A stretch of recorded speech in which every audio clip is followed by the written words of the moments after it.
E aí galerinha, beleza? Tranquilo? Vamos lá para mais um tópico aqui. Nossa próxima aula, agora a gente vai pegar aqueles equipamentos condutores que a gente havia discutido lá nas leis de Ohm e vamos juntá-los num circuito convencional, que é o que acontece no nosso dia a dia, né? Isso a gente chama de associação de resistores. Como eu havia comentado com vocês, esses condutores que nós trabalhamos, eles vão ser chamados aqui de resistores, por basicamente adequação à estrutura das leis, tá? E nós vamos começar a juntá-los dentro de circuitos cada vez mais sofisticados. Então, essa associação ela pode acontecer de duas formas diferentes, em série e em paralelo. A associação em série é aquela associação em que a corrente elétrica em todos os equipamentos é a mesma. A associação em paralelo é a associação em que a corrente elétrica vai ser dividida entre os equipamentos. Assim, dito desse modo, não fica muito claro. Então, eu vou mostrar para vocês como que cada uma dessas associações vai aparecer para a gente, tá? Então, vamos começar aqui pela associação em série. Depois a gente discute como que é a associação em paralelo. Primeiro, a representação de um circuito, tá? O nosso circuito elétrico ele é composto por uma fonte de tensão, que é essa fonte de diferença de potencial em volts, isso é importantíssimo, tá? E também é composto por esse resistor, que é o equipamento condutor que vai fechar o circuito para a gente, tá? Esses fios amarelinhos aqui são fios, na verdade, só que transportam o potencial. A gente já havia discutido isso. É como se eles fossem condutores perfeitos. Eu não tenho que me preocupar com o eventual efeito Joule que aconteceria sobre eles.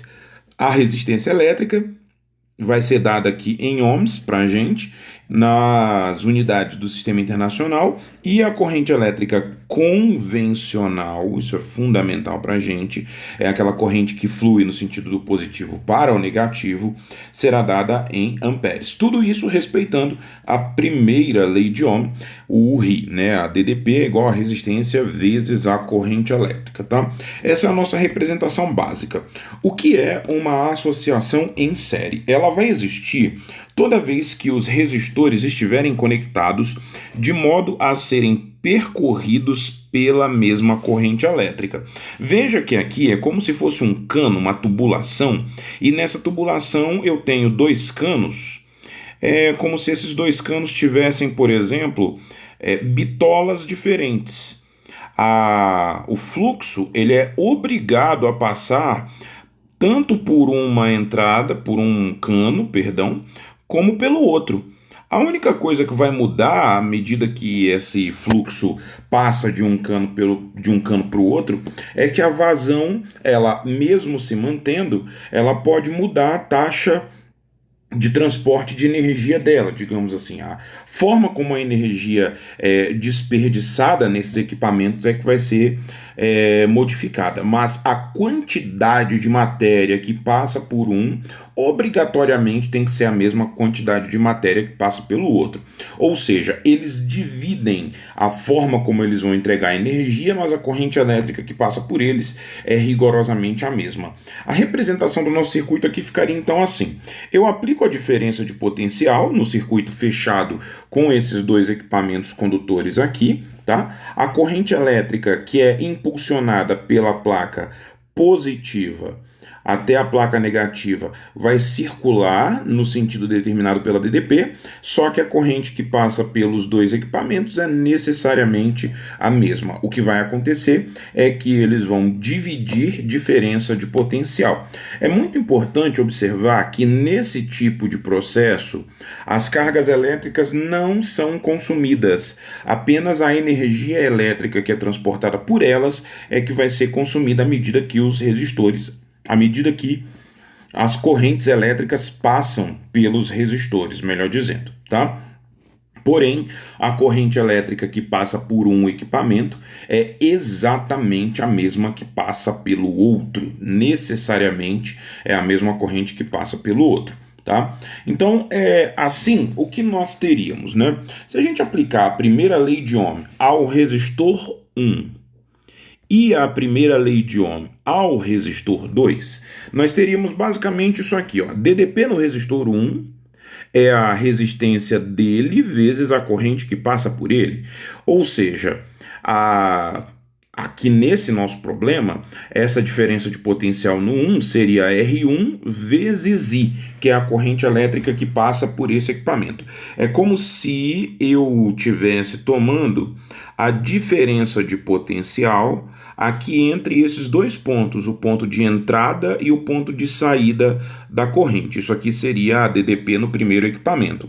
Já no segundo equipamento, a DDP seria a resistência 2 vezes a corrente que passa por ele. Na nossa condição, a resistência R2 vezes a corrente elétrica I. É como se eu estivesse pegando a DDP nos terminais de entrada e de saída da corrente. Então isso aqui seria para a gente essa diferença de potencial número 2.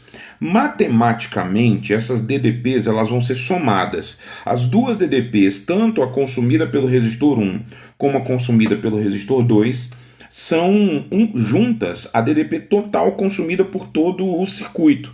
Isso a gente vai associar a uma lei de conservação da energia, que por enquanto eu vou dar esse nome de lei das malhas, mas por enquanto a gente não vai se referir a ela desse modo, apenas como lei de conservação de energia, tá? Toda a energia fornecida pela fonte de tensão será integralmente consumida pelos resistores que estiverem associados em série, ou seja, toda a DDP fornecida mais toda a DDP consumida igual a zero, ou seja, toda a DDP fornecida é igual em módulo a toda a DDP que é consumida. Então, da onde vem essa ideia? Na prática é o seguinte: se nós pensarmos em energia por tempo, toda a energia fornecida pela fonte tem que ser integralmente consumida e instantaneamente consumida pelos resistores R1 e R2.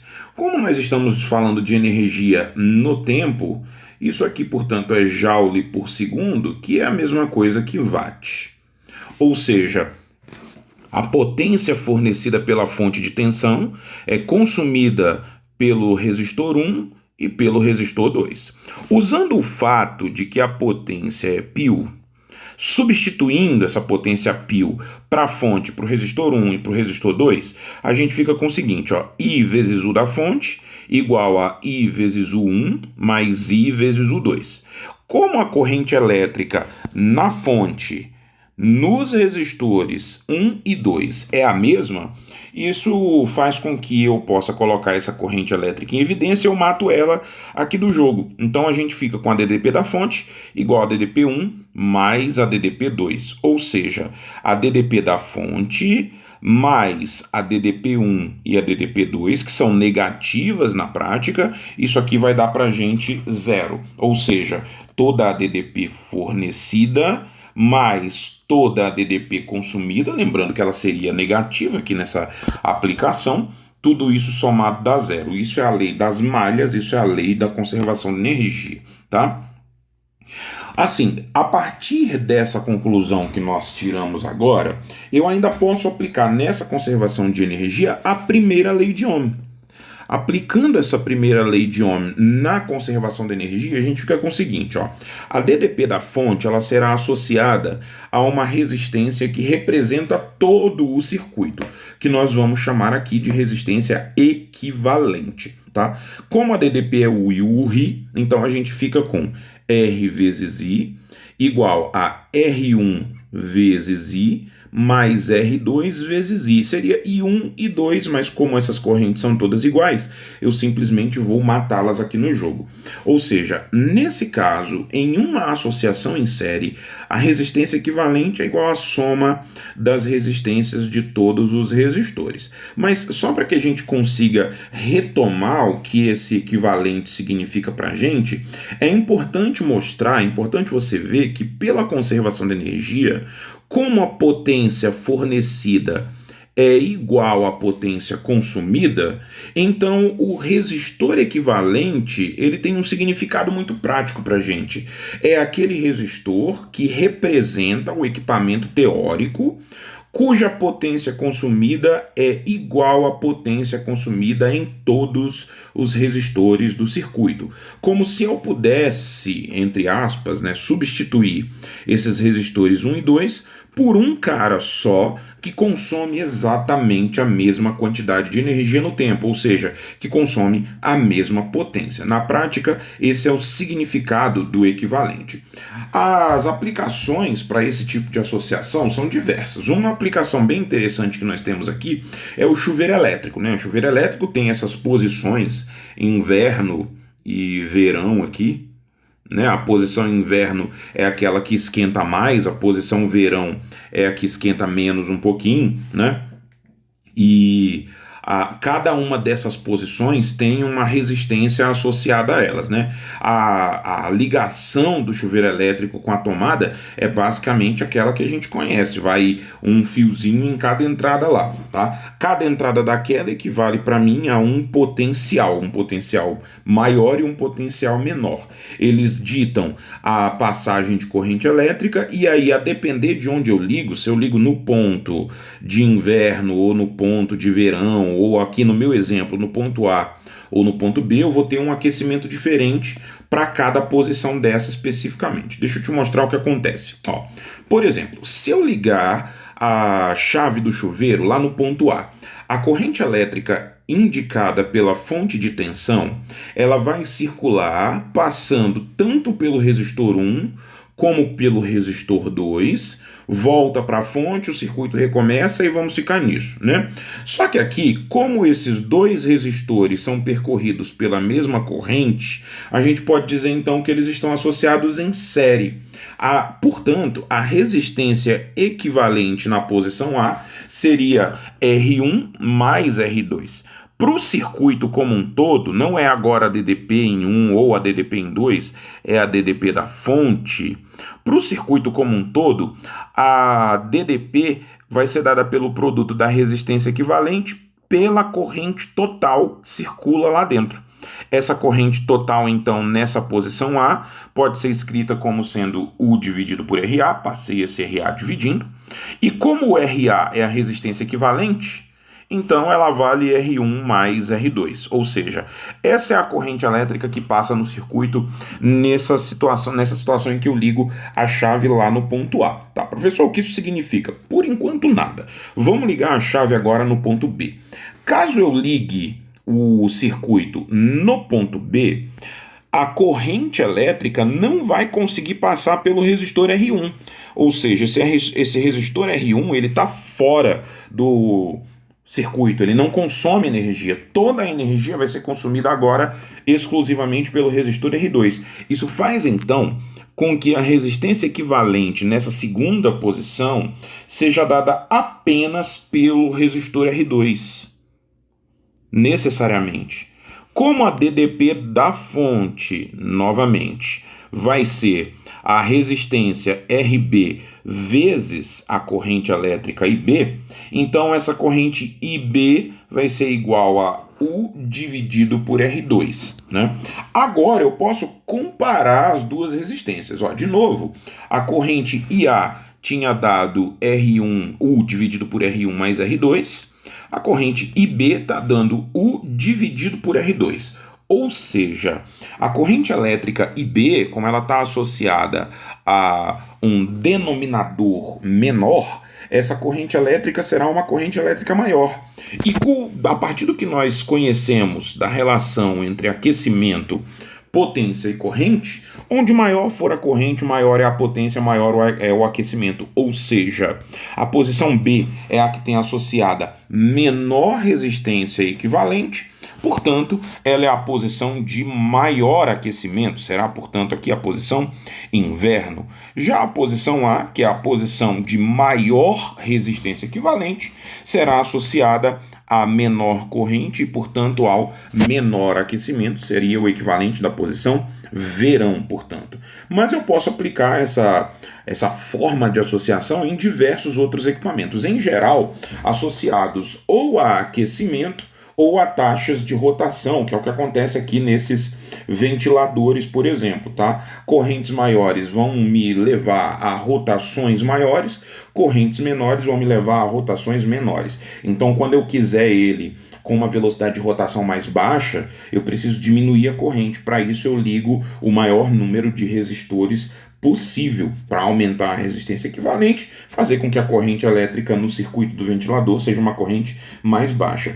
Outros equipamentos que trabalham com aquecimento associam as resistências do mesmo modo, de forma a entregar para mim maiores correntes e maiores aquecimentos com resistências equivalentes menores. Eu também vejo essas associações nesses jogos de luz de Natal, né, lâmpadazinha de Natal aqui e tudo mais. Veja que todos eles acendem grupos juntos, né?